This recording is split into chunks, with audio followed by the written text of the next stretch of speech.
Burkina est le pays le plus pauvre, le Mali est le pays le plus pauvre, le Niger est le pays le plus pauvre. Nous sommes classés parmi les derniers. Très bien, si nous sommes aussi pauvres qu'ils le disent, mais quand est venu le moment de prendre nos responsabilités, nous avons demandé à ces maîtres de quitter les lieux. Pourquoi ne veulent-ils pas partir? Lorsque nous prenons le cas du Niger, depuis plus de 40 ans, certains pays exploitent l'uranium pour produire de l'énergie chez eux. D'Ottawa jusqu'à Paris, les rues sont illuminées, c'est la lumière. Mais au Niger, c'est l'obscurité qui nous est servie. Lorsque vous partez dans nos États, nos sols sont troués de toutes parts pour rechercher les métaux précieux tels que l'or. Mais souvent, il n'y a même pas la moindre route accessible pour atteindre les zones où ils exploitent l'or, encore moins certains services sociaux de base. Voilà pourquoi nous avons décidé de nous révolter et de prendre le destin de nos pays en main. Il y a bien d'autres exemples. Mais lorsque nous avons décidé ainsi, eh bien, nous avons été approchés par certains esclaves de salon pour nous passer le message de leur maître. Parce qu'ils avaient créé cette sorte de chaîne polymère qui se relève à la tête de nos États pour les servir. Et nous sommes venus briser la chaîne. Et c'est inconcevable pour eux.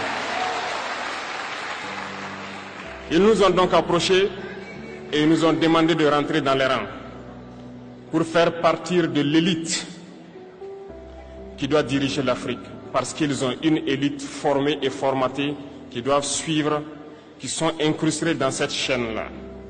Nous avons refusé de rentrer dans leur rang. Et dès lors, les hostilités ont commencé.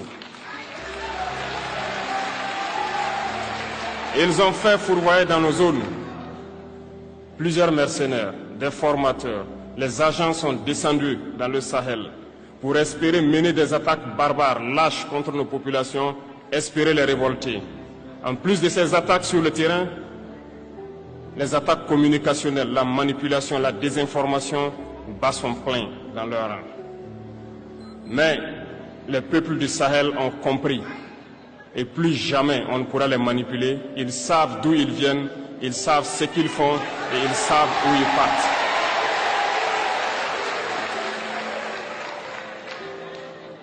Nous n'allons plus permettre cela. Les gens sont éveillés et les gens se battent aujourd'hui, pas pour nous-mêmes, mais pour les générations à venir. Et merci à tous pour le combat qui est livré. Cela ne nous fait jamais pleurer. Nous n'allons pas trembler. Nous allons affronter. Nous allons nous battre pour l'indépendance réelle, pour notre liberté. Parce que pour faire peur au peuple de l'AES, ces individus n'ont que 3 termes dans la bouche: démocratie, liberté, droit de l'homme. Bien sûr, leurs valets locaux ne sont élus que dans un processus démocratique, libre et transparent selon eux leurs valeurs.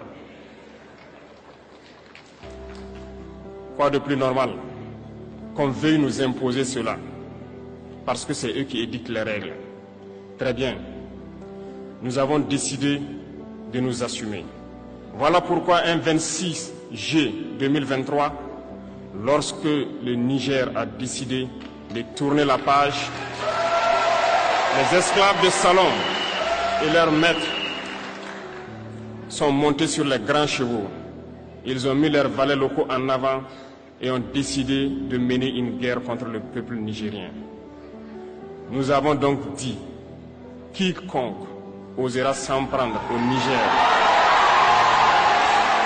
nous aura en face, parce que nous mènerons une guerre sans merci jusqu'à la dernière goutte de sang pour quiconque osera s'attaquer à nos États. Cette parole, cette décision que nous avons eue hier est d'actualité aujourd'hui et sera d'actualité demain et pour toujours. Ainsi, je remercie une fois de plus le peuple nigérien. Soyez unis et solidaires Peuple de l'AES, la patrie ou la mort,